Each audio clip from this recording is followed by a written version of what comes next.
Local 1010, with 18,000 members at Inland Steel Company's Indiana Harbor Works, is the largest local union in the United Steelworkers of America. After two unsuccessful bids for the presidency of the local in 1970 and 1973, Jim Balanoff won the office by a 2-to-1 margin in April of 1976. The rank-and-file caucus, a black-white, center-left coalition representing virtually all of the most progressive activists in the local, had supported Balanoff, caucus chairman since John Sargent had retired from union activities in the late 1960s. Rank-and-file captured all but one seat on the 10-member executive board and all 3 grievance committee offices. The caucus swept into office on a program of reform of corrupt financial practices, union democracy, and most importantly, militant trade unionism.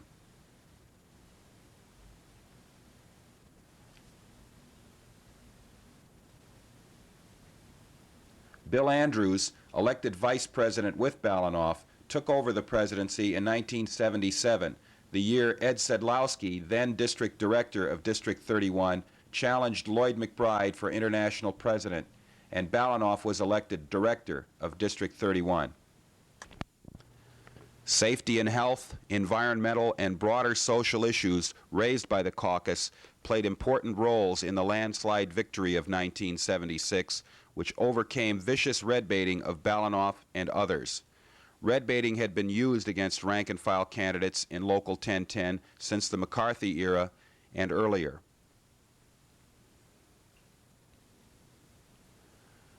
The mood of the membership seemed to be shifting from support for business-as-usual business unionism to more traditional, hard-nosed, fight-the-company spirit. 1010 members were, in 1976, perhaps responding to the confrontational attitude of Inland and the other steel companies, which was to become obvious in the 80s. The attitude culminated in the extreme concession demands of 1982 and 1983, and a bust-the-union strategy evidenced by Inland's hiring of a union-busting consultant firm. The following film, made in 1978, follows Local 1010 activists through an election campaign, confrontations with Inland management, and Lloyd McBride at the 1978 Steelworkers Convention in Atlantic City. The scenes are real and show a glimpse of a time when Local 1010 and those of us fortunate enough to be activists were making our little bit of labor history. The fights we made then for union democracy and progressive trade unionism go on. As long as the vision of a better society where workers have real power over our own lives endures, our struggle lives. In 1983, rank-and-file successor to Jim Balanoff and the first black president of Local 1010, Bill Andrews, renewed our commitment to progressive trade unionism by leading the fight against contract concessions demanded by a greedy, Reagan-backed steel industry. Now we prepare for a life-and-death struggle for the survival of our union and the economic survival of our members. But the times depicted in this film, before heart and mind-tearing divisions racked the rank-and-file caucus in 1982, will always be remembered by many of us as some of the best times of our lives.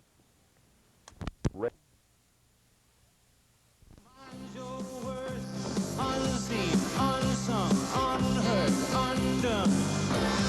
Ain't but one place left to run. Now, now, now, now, now, now, now, now, now. Undercover creatures that don't see sunshine.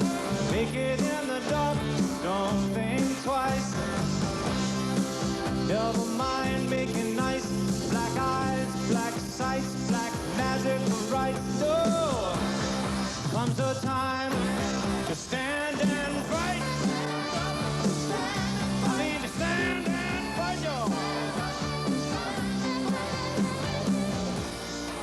Don't you worry about me, little darling. No, don't you worry about me. I'm shaking, aching, 'cause I can't stand waiting.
company, and of course all the glowing reports of the wonderful business that Inland is doing. Everybody around here has the good life. Truly the greatest steel mill in the country. And where are they located? In the good city of East Chicago.